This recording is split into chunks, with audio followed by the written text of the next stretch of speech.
এক রাজ্যের এক সাধারণ গরিব মেয়ে, নাম তার কুমারী। সে সুন্দরী হলেও ভাগ্যের দিক দিয়ে ছিল বড্ড বঞ্চিত। গ্রামের লোকেরা তাকে অবহেলা করত, কারণ সে দরিদ্র। বাবা মা আত্মীয় বলতে কেউ ছিল না তার। একেবারে অনাথ বলেই সবাই তাকে বোঝা মনে করত। শোন বাপু, তোকে কিন্তু আমি বিনা পয়সায় 3 বেলা খাবার দিতে পারবো না। যদি আমার বাড়ির কাজগুলো ঠিক মতো করতে পারিস তবে 1 বেলা খেতে দেব তোকে। ঠিক আছে গিন্নিমা, আমাকে আপনি 1 বেলা খাবার দিলেই আমার চলবে। ঠিক আছে, যা তাহলে রান্নাঘরে গিয়ে রান্নাটা চাপিয়ে দেখন। এরপর কুমারী মোরল গিন্নির কথা মতো মোরল গিন্নির রান্নাঘরে গিয়ে কাজ করতে থাকে। মোরল গিন্নিমা আমায় যতই কাজ করাক না কেন, সে যদি আমায় 1 বেলা খাবার খেতে দেয় তবু আমি এই বাড়িতেই আসবো। আসলে এই বাড়িতে আসার উদ্দেশ্য আমার শুধু খাওয়া নয়, যে মোরল কর্তার একমাত্র ছেলেকে এক নজর দেখা। তাকে এক নজর দেখলেই তো সারাটা দিন আমার আর খিদেই লাগে না। কি জানি কি আছে তার মধ্যে। রান্নাঘরে কাজ করতে করতে কুমারী এসব কথা বলতে থাকে। ঠিক তখনই মোরলের ছেলেটি রান্নাঘরে প্রবেশ করে। মা, আরে ও মা, রান্না হলো নাকি? আমার তো খিদে পেয়েছে। ছোট কর্তা, মানে হ্যাঁ, রান্না প্রায় হয়ে এলো। আপনি একটু খাবার ঘরে গিয়ে বসুন, আমি এক্ষুনি আপনার খাবার বেড়ে দিচ্ছি। ঠিক আছে ঠিক আছে, দেরি করিস না যেন। খাওয়া শেষে আমায় আবার গুরুত্বপূর্ণ একটা কাজে যেতে হবে। এরপর মোরলের ছেলে রান্নাঘর থেকে বেরিয়ে যায়।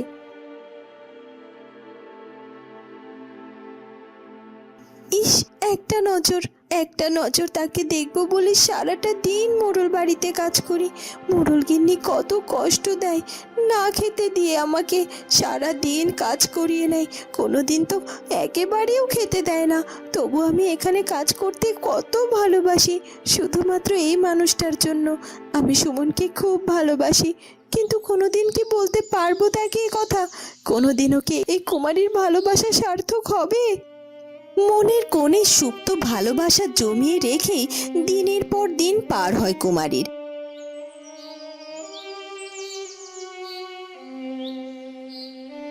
সারা দিন শেষে তার মাথা গোজার ঠাঁই জোটে মোরল বাড়ির বারান্দার এক কোণে।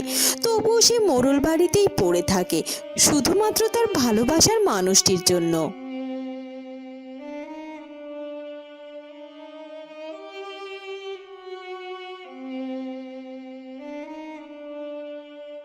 আরে এই কুমারী, আজকে কিন্তু অনেক রকম রান্না বান্না করতে হবে।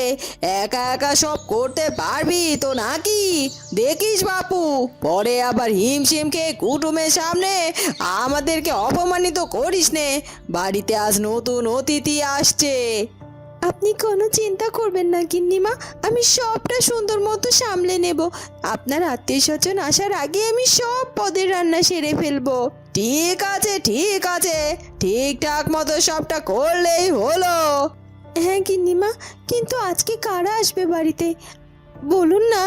তোরা তো সব শুনে কি কাজ শুনি, তবুও যখন শুনতে চাইছিস শোন। আজকে সুমনের হবু শ্বশুর বাড়ি থেকে কুটুম আসবে। কদিন বাদে আমাদের সুমনের বিয়ে ঠিক করেছি। কি সুন্দর যে তার বউ হচ্ছে সুমনের, সে কি তোকে বলবো। হবু বৌমা আসছে বাড়িতে, এলেই দেখতে পারবি। যা যা, এবার গিয়ে কাজে লেগে পড় তো দেখি। ও মা, তাই ছোট কর্তার বিয়ে ঠিক হয়েছে বুঝি? এ তো বেশ খুশির খবর। আর ছোট কর্তার বউ সুন্দরী হবে না কেন? ছোট কর্তা তো নিজেই কত সুন্দর দেখতে, তার বউকে তো সুন্দর হতেই হবে। ও মা, তোর চোখ দিয়ে আবার জল গড়িয়ে পড়ছে কেন রে? কি হলো কি তোর আবার? না না গিন্নিমা, ওটা কিছু না। হঠাৎ করে চোখে জ্বালা করে উঠলো, বোধহয় কোনো পোকা টোকা পড়েছে। যাকে, আমার এখন এসব ভাবলে চলবে না। আর তাড়াতাড়ি গিয়ে কাজে লেগে পড়ি, অনেক লোক আসছে বাড়িতে, রান্না তো করতে হবে। এ কথা বলেই কুমারী রান্নাঘরে চলে যায়।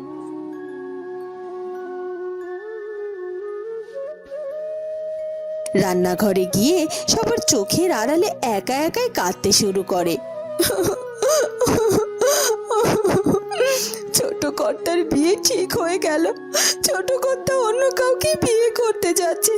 তবে আমি আর এ বাড়িতে থেকে কি করব? যার জন্য এই বাড়িতে এতদিন পড়ে থাকলাম সেই তো জন্য কারো হতে যাচ্ছে। আজকের কাজটা শেষ করে আমি এ বাড়ি ছেড়ে চলে যাব।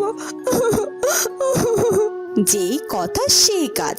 এরপর রান্না বান্না শেষ করে হাতের কাজ গুছিয়ে রেখে কুমারী মোড়ল বাড়ি থেকে বেরিয়ে পড়ে।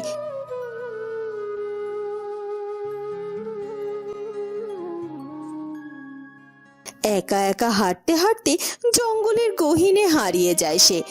ছোট কর্তার বিয়ে হচ্ছে বলে আমি নিজের চোখে তার বিয়ে দেখতে পারবো না বলে বেরিয়ে এলাম মোড়ল বাড়ি থেকে। তবে মোড়ল বাড়ি থেকে যে বেরিয়ে এলাম, এখন আমি কোথায় যাব, কি খাবো আর কোথায় বা থাকবো? আমার যে মাথা গজার ঠাইটুকুও নেই। তাহলে কি আবার আমাকে মোড়ল বাড়িতে ফিরে যেতে হবে? অনেকটা সময় ধরে কান্নাকাটি করার পর হঠাৎ সে দেখতে পায় সেখানে অনেক ফুল গাছ। ও মা, এখানে তো দেখছি অনেক ফুল গাছ। এতক্ষণ ধরে এই ফুলগুলো তো আমি খেয়ালই করিনি। অন্যমনস্ক হয়ে অন্য চিন্তায় ডুবে থাকলে খেয়াল করব কি করে যে আশেপাশে কি আছে? আচ্ছা, আমাদের বাজারে তো ফুল বিক্রি হয়, মালিরা তো ফুল নিয়ে বিক্রি করে, আর সেই ফুলগুলো দিয়ে বড় মালা, বর খাট আর বরের গাড়ি পর্যন্ত সাজানো হয়। আর মেয়েরাও তো শখ করে ফুল কেনে। তাহলে আমি যদি এখান থেকে এই ফুল নিয়ে গিয়ে বাজারে বিক্রি করি, তবে আমার ফুল নিশ্চয়ই লোকে পয়সা দিয়ে কিনে নেবে। হ্যাঁ হ্যাঁ, পেয়েছি। আমি আমার জীবন বাঁচানোর একটা উপায় পেয়েছি। এখন থেকে আমি এখান থেকে ফুল নিয়ে গিয়ে বাজারে বিক্রি করব। সেই পয়সা দিয়ে আমার পেট চলবে।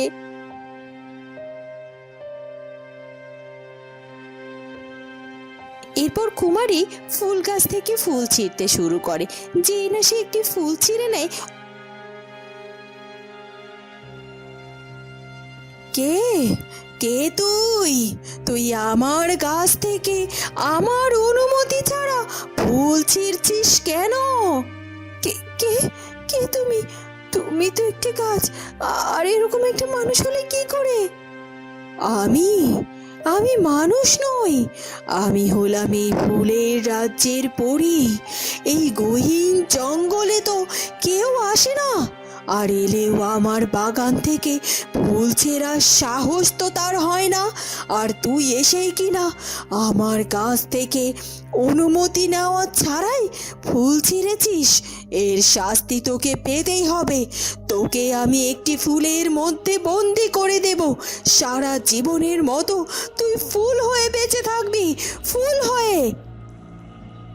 এ কথা বলেই ফুলপরি কুমারীকে জাদু করে, আর তাকে জাদু করে একটি ফুলে রূপান্তরিত করে ফেলে। ফুল হয়ে ফুলকুমারী আকুতি মিনতি করে ক্ষমা চাইতে থাকে ফুলপরির কাছে। আমায় ক্ষমা করে দাও, আমায় ক্ষমা করে দাও তুমি। আমি সত্যিই জানতাম না যে এই বাগান কোনো ফুলপরির, আর এই বাগানের ফুল ছিঁড়লে শাস্তি পেতে হবে। আর আমি যদি সেটা জানতাম তাহলে কোনোদিনও কখনো এই অন্যায় কাজ করতাম না। দয়া করে আমাকে ক্ষমা করে দাও, ক্ষমা করে দাও আমাকে ফুলপরি। তুই লোভ করেছিস, তোর কোনো ক্ষমা নেই, কোনো ক্ষমা নেই। আমি লোভ করিনি, সত্যি বলছি। আমার জীবনটা যে বড় দুঃখের।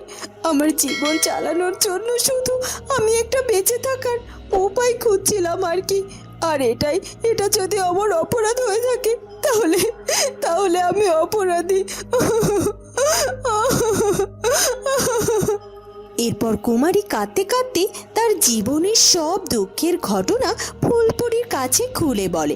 সব শুনে ফুলপরির মনও একটু শান্ত হয়। সে কুমারীকে তখন বলে, আহারে, তোর জীবনের ঘটনাগুলো শুনে সত্যি আমার বড্ড খারাপ লাগছে। সত্যি তো তুই কোনো অন্যায় করিসনি, কিন্তু ফুলপরি যদি কাউকে একবার শাস্তি দিয়ে দেয়, সেই শাস্তি যে তুলে নেওয়ার ক্ষমতা ফুলপরির নিজেরও নেই। আমি যে তোকে শাস্তি দিয়ে ফেলেছি, এখন তো আমার আর কোনো উপায় নেই। আমি নিজে তোকে এই ফুলবন্দি জীবন থেকে যে মুক্ত করতে পারবো না। যদি কোনো সত্যিকারের কেউ তোকে ভালোবাসে এবং তোর মায়ায় পড়ে, তবেই তুই মুক্তি পাবি তোর এই জীবন থেকে। আর ততদিন পর্যন্ত তুই এখানে এভাবেই ফুলপরি হয়ে বেঁচে